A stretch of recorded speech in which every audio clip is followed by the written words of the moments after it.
Well rise industries इसके IPO में listing gain के लिए भी और लॉन्ग टर्म के लिए भी दोनों लिहाज से पैसा लगाने की राह है। रीजनेबल लिस्टिंग गेन्स बनेंगे और साथ ही साथ आपको लॉन्ग टर्म के लिए भी क्यों करना है।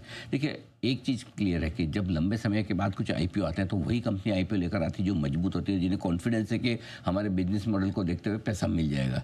नहीं तो जो होता है ना भेड़ चाल में, जब तेजी में सारे आईपीओ आ रहे हैं, कुछ भी खुल रहा है, हर एक अच्छे हो खराब हो सबको रेस्पॉन्स बहुत मिल जाता है, कुछ भी लिस्टिंग हो जाती है, वैसा माहौल नहीं है। इस वक्त प्रमोटर को भी चाहिए बड़ी हिम्मत, मर्चेंट बैंकर को भी चाहिए हिम्मत कि भाई इस तरह के माहौल में आईपीओ भरेगा ना, और वो तभी बढ़ता है जब बहुत मजबूत प्रमोटर हो, अच्छा बिजनेस हो। और इसमें पॉजिटिव्स हैं वो काफ़ी ज़्यादा हैं। प्रमोटर्स का बैकग्राउंड बहुत स्ट्रॉन्ग है और लंबे समय से इस बिज़नेस में है और बिज़नेस की गहरी समझ है। सबसे बढ़िया बात क्या है, कल हमने इंटरव्यू किया, प्रमोटर के 2 और बेटे हैं, वो विदेश में पढ़कर अच्छी डिग्रीज लेकर खुद इस बिजनेस में शामिल हो गए। तो आपके पास नेक्स्ट जनरेशन भी है जो पुरानी जनरेशन का एक्सपीरियंस और नई जनरेशन की एनर्जी दोनों का मिक्स बिजनेस को आगे ले जाने को तैयार है। कंपनी की स्ट्रॉन्ग लीडरशिप है।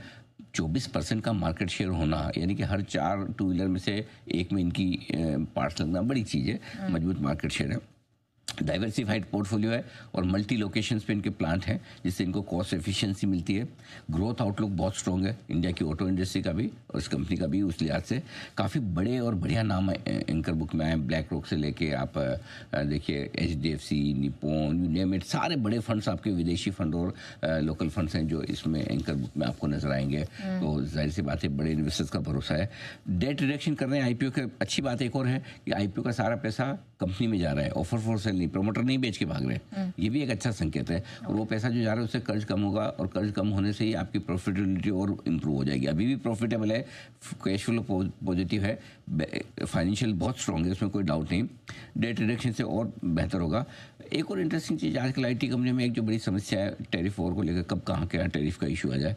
इनका तो लगभग सारा 2-4% छोड़ दे एक्सपोर्ट है, सारा डोमेस्टिक बिजनेस है, तो इनको अमेरिका के टेरिफ से भी कोई टेंशन नहीं है। तो ये सारे पॉजिटिव्स हैं। नेगेटिव वैसे ऑनेस्टली यहाँ ज़्यादा मिले नहीं ढूंढने के लिए। एक तो एक ही चीज़ के कह सकते हैं कि रेवेन्यू ज़्यादातर डोमेस्टिक मार्केट से ही है, एक्सपोर्ट में अब शुरुआत कर रहे हैं तो वहाँ ज़्यादा नहीं, लेकिन मैं तो उसको पॉजिटिव मानता हूँ, एक्चुअली नेगेटिव नहीं। दूसरा है कॉम्पिटिशन बहुत है।